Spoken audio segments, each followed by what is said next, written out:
ఒరే నాయనా, అది లక్ష్మీ బాంబురా. సీమ టపాకా ఇలా కాల్చకూడదు, ఇలా కాల్చాలి, ఇలా కాల్చాలి. నువ్వు బాంబులు కాల్చే ప్రయత్నంలో కాల్చుకోకూడని చోట కాల్చుకున్నావు అనుకో, ప్రాబ్లం పెద్దదైపోద్ది. సీమలో నాటు బాంబులు వేసిన చేతులు ఇవి. After all Lakshmi bomb కాల్చలేనా?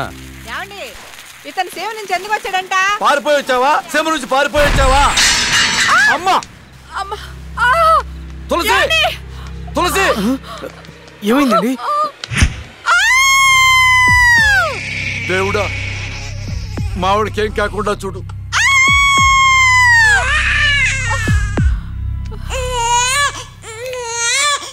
ఏమయ్యా? డాక్టర్ గారు, షీఈ్ ఫైన్, తనకి ఏం కాలేదు. చాలా థాంక్స్ డాక్టర్ గారండి. కానీ నీకు ఆడపిల్ల పుట్టిందయ్యా. ఆడపిల్ల అయితే ఏంటండి, మా ఇంట్లో మహాలక్ష్మి పుట్టింది.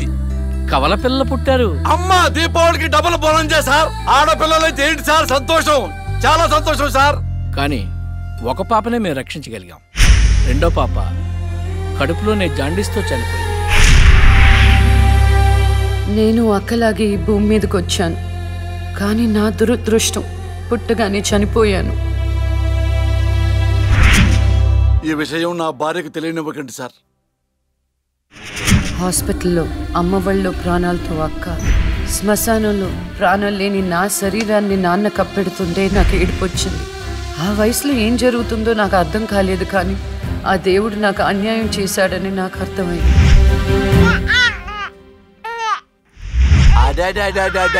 ఎంత బాగున్నావమ్మా తులసి. పాపత్సం నాలాగానే ఉంది. ఏమండి, నేను మత్తులో ఉన్నప్పుడు నాకు వింత కళ వచ్చిందండి. ఏంటా వింత కళ? మనకి కమల పిల్లలు పుట్టారని మీరు ఆనందంతో హాస్పిటల్ అంతా స్వీట్స్ పంచిపెట్టారంట. ఏంటండి ఏదో ఆలోచిస్తున్నారు? కమల పిల్లలు పుట్టపోతే ఏంటే, బంగారం లాంటి బిడ్డను కన్నావు. అవునండి, నిజంగా మన బిడ్డ బంగారమే. అక్కతో పాటు పుట్టిన నాకు మిమ్మల్ని అక్కని వదిలి వెళ్ళాలనిపించలేదు. మీతోనే ఉండిపోయాను. బహుశా నా ఆయుష్ తీరలేదేమో, అందుకే ఆ దేవుడు నన్ను తీసుకెళ్ళలేదు. అక్కని ముద్దాడుతున్న అమ్మను చూస్తుంటే నాకు ఏడుపొచ్చేది, కానీ అమ్మ నన్ను దగ్గరికి తీసుకోవడానికి నేను కనిపించను కదా. అమ్మ ఉన్న వాళ్ళు ఎంత అదృష్టవంతులో, అమ్మ స్పర్శ ఎంత బాగుంటుందో నాకు అర్థం చేసుకునే వయసు లేకపోయినా అది అమ్మ ప్రేమని అర్థమైంది. నాన్న కూడా అప్పుడప్పుడు అమ్మ అవుతాడు. ఆ క్షణం అక్కలో కలిసిపోయి ఆనందాన్ని అనుభవించేదాన్ని. మీరు లేనప్పుడు అక్క పక్కనే ఉండేదాన్ని. నాకు ఇంత అన్యాయం చేసిన దేవుడు చిన్న సంతృప్తిని మిగిల్చాడు, ఎందుకంటే నేను అక్కకి కనిపిస్తాను కాబట్టి.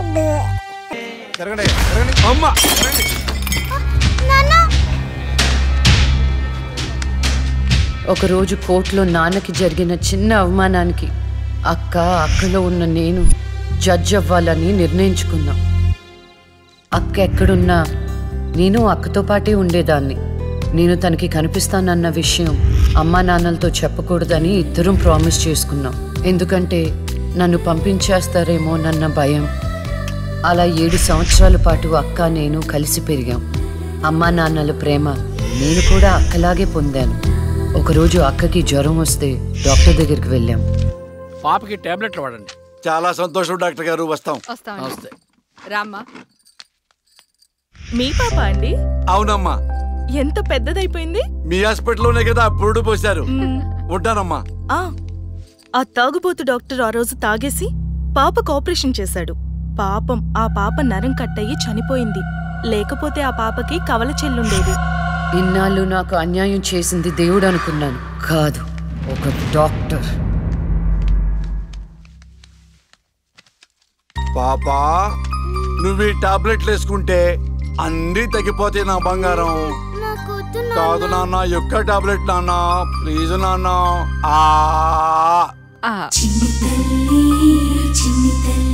జ్వరం తగ్గిపోద్ది నాన్న, బుజ్జు బంగారు తల్లి.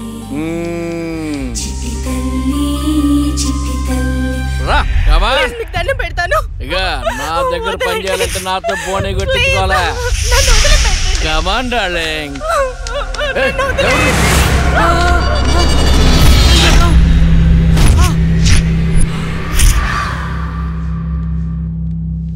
పాపా, పాపా, తులసి పాప ఎక్కడ? అదే అర్థం కావట్లేదండి. ఎక్కడికి వెళ్ళింది?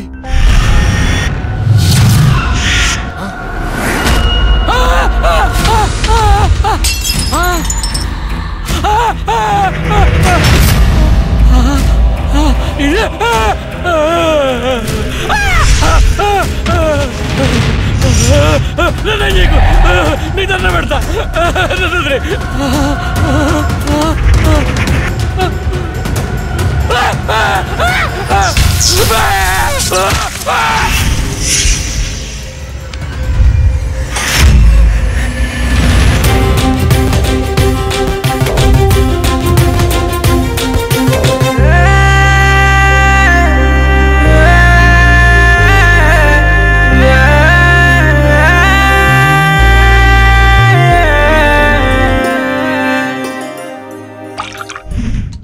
గురువు గారండి, మా అమ్మాయి లా పాస్ అయిందండి. ఇక నుండి మా అమ్మాయి పేరు లక్ష్మి కాదండి, లాయర్ లక్ష్మి. పర్వాలేదయా, కోర్టు ముందు టీ అమ్ముతునే కూతుర్ని లాయర్ని చేశావు. Very good. ఇంతగా అమ్మాయి ఎక్కడా? లక్ష్మి,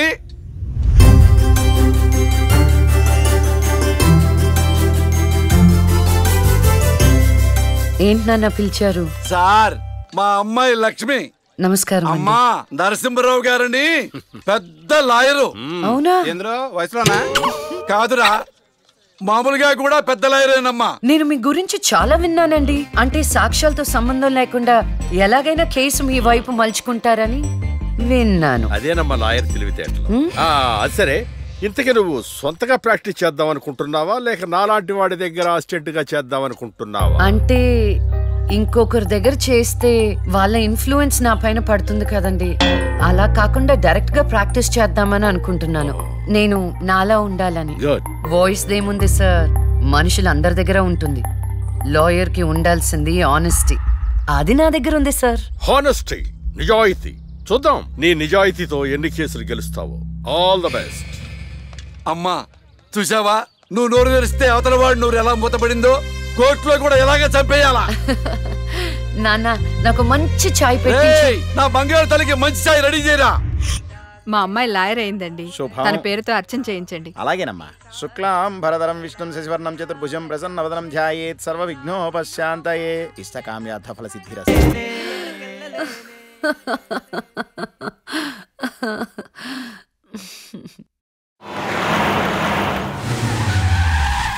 అక్క లాయర్ కన్నా జడ్జ్ గానే సూట్ అవుతుంది. చిన్నప్పటి నుంచి పార్షాలిటీ లేకుండా ఏది న్యాయమో ఏది అన్యాయమో తెగేసి చెప్పేది.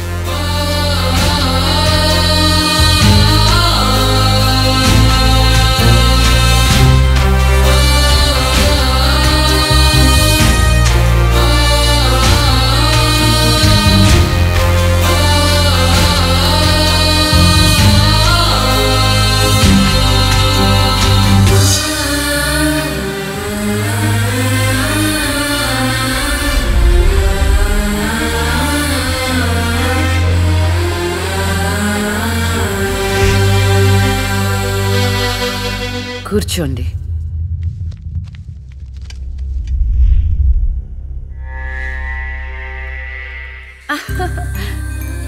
All the best. ప్రొసీడ్.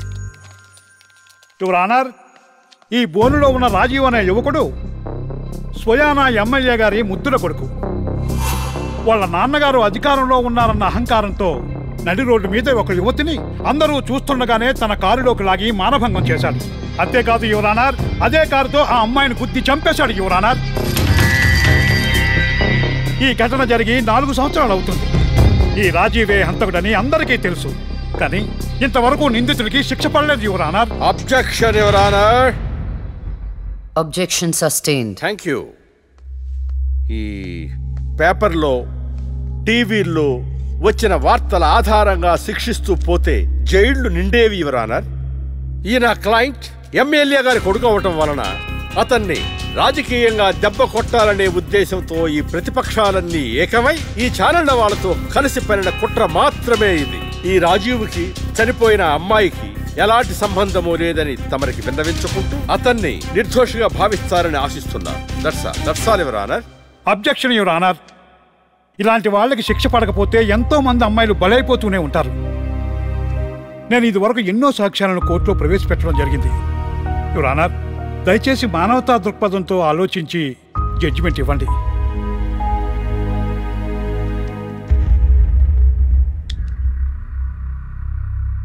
ఈ కేసు పూర్వాపరాలు పరిశీలించిన మీదట సాక్ష్యాధారాలు తారుమారు చేసి ఈ కేసుని పక్కదారి పట్టించడానికి ప్రయత్నం జరిగిందని నాకు అర్థమైంది. సాక్ష్యం లేకపోవచ్చు, కానీ కారణం లేకుండా ఏ ఆడపిల్ల తల్లిదండ్రులు మా అమ్మాయిని మానభంగం చేశారు, చంపేశారు అని కోర్టు మెట్లు ఎక్కరు.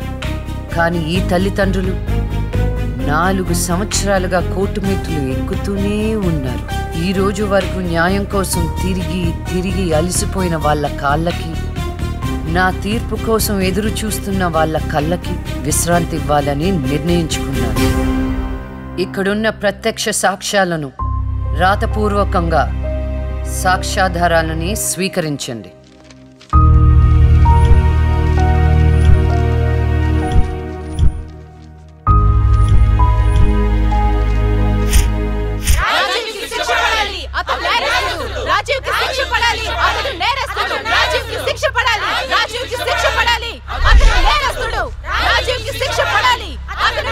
Order order order. రాజీవ్ అనే ఈ ముద్దాయికి లైఫ్ ఎమెన్షన్ కఠిన కారాగార శిక్ష విధించడమైనది. Objection, Your Honor. Objection overruled. The court is adjourned.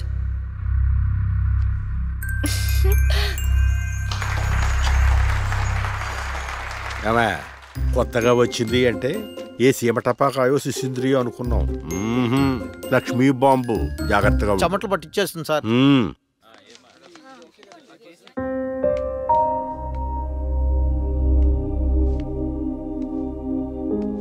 Hello hello, అందరూ ఒకే దగ్గర ఉన్నారు.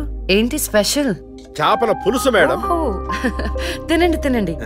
మీ అందరికీ ఒక విషయం చెప్పేద్దామని వచ్చాను. ఇక మీదట దొంగ సాక్ష్యాన్ని ఎంకరేజ్ చేయకూడదు. న్యాయంగానే వాదించాలి. ఏమిటి మేడం, ఏం మాట్లాడుతున్నారు? ఇంకెలా మాట్లాడమంటారండి? కోర్టుని కూరగాయల మార్కెట్లా తయారు చేశారు. స్టేషనరీ నుండి సాక్ష్యాల వరకు ప్రతిదీ అమ్మకమే. మర్డర్ కేసుకో రేటు, దొమ్మి కేసుకో రేటు, రేప్ కేసుకో రేటు. చిచి, చెప్పుకుంటేనే సిగ్గుచేటు. సంపాదించుకుంది చాలు, ఇక అన్నీ మారాలి. అన్నీ మారతాయి. ఇక నుండి దొంగ సాక్ష్యాలు చెప్పేవాళ్ళు కోర్టు సరౌండింగ్స్ లో కూడా కనిపించడానికి వీల్లేదు. ఎవడైనా కక్కుర్తిపడి డబ్బు కోసం దొంగ సాక్ష్యాలతో కేసుని గెలిపించుకోవాలని చూస్తే వాళ్ళని కూడా నేరస్తుల బోన్లో నిలబెడతా, శిక్షలో షేరింగ్ ఇప్పిస్తా. ఇక నుంచి న్యాయం గెలవాలి. న్యాయమే గెలవాలి. న్యాయమే గెలవాలి. న్యాయమే గెలవాలి. న్యాయమే గెలవాలి. ప్రశాంతంగా ఉన్న అక్క జీవితంలో ఒకరోజు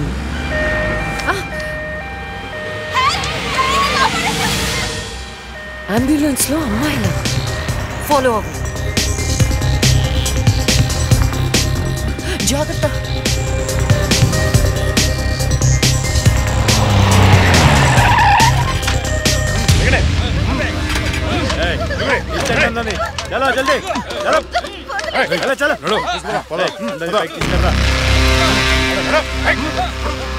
అంతా ఓకే అన్నా, తీసుకొచ్చా అందరినీ. ఏం ప్రాబ్లం రాలేదు కదా? అంబులెన్స్ లో అమ్మాయిలు ఉంటారని ఎవరు గెస్ట్ చేస్తారన్నా? ఏయ్, వీళ్ళందరినీ ట్రక్ లో ఎక్కించండి. ఆ దుబాయ్ షేక్ గాడు ఒక్కడే ఫోన్లు. అసలు అది అరవకో. ఏంటే నువ్వు అరిస్తే రిప్లై ఇచ్చేవాడు ఇవ్వలేడు. ఇది నా ఏరియా. తీసుకెళ్ళండి రా అందరినీ. తీసుకెళ్ళండి తొందరగా. Stop it!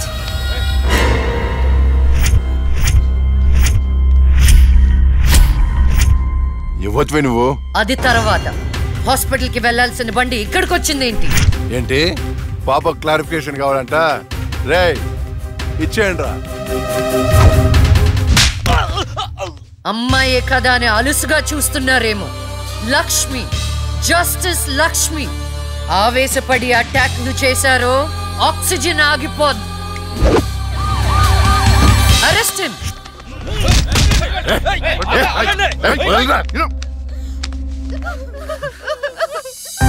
అయ్యో, ఏడవకండి అమ్మా. ఎడవద్దు, ఊరుకోండి. ఎడవద్దు. వీళ్ళని స్టేట్ హోమ్ కి తీసుకువెళ్ళండి. వీళ్ళ పేరెంట్స్ ఎవరో కనుక్కొని వాళ్ళకి అప్పచెప్పండి. నిన్న స్వామీజీ దగ్గరికి వెళ్తే టైం బాగుందన్నాడు. ఏంటి ఇలా జరుగుతుంది? అమ్మాయిల అక్రమ రవాణా కేసు మినిమం 10 సంవత్సరాలు శిక్ష పడుతుంది. నిన్ను శిక్ష ఎన్నేళ్లు పడుతుందని అడగట్లేదు, నన్ను శిక్ష నుంచి తప్పించగలవా అని అడుగుతున్నా. తప్పించడానికి అక్కడ ఉంది ఎవరు? లక్ష్మీబాంబ. అంతేగా? చాలా కరెక్ట్ ఇన్ఫర్మేషన్ చెప్పావు నాయన. నా కేసు వాదిస్తే నువ్వెంత డబ్బు అడిగితే అంత ఇస్తాను. వాదిస్తాను, కానీ గెలుస్తావని నమ్మకం మాత్రం లేదు. కానీ నువ్వు గెలవాలి అంటే లక్ష్మి నీకు ఫేవర్ గా జడ్జిమెంట్ చెప్పాలి. ఇదే నేను నీకు ఇచ్చే సిన్సియర్ సజెషన్. వస్తా ఏమయ్యా, వస్తా.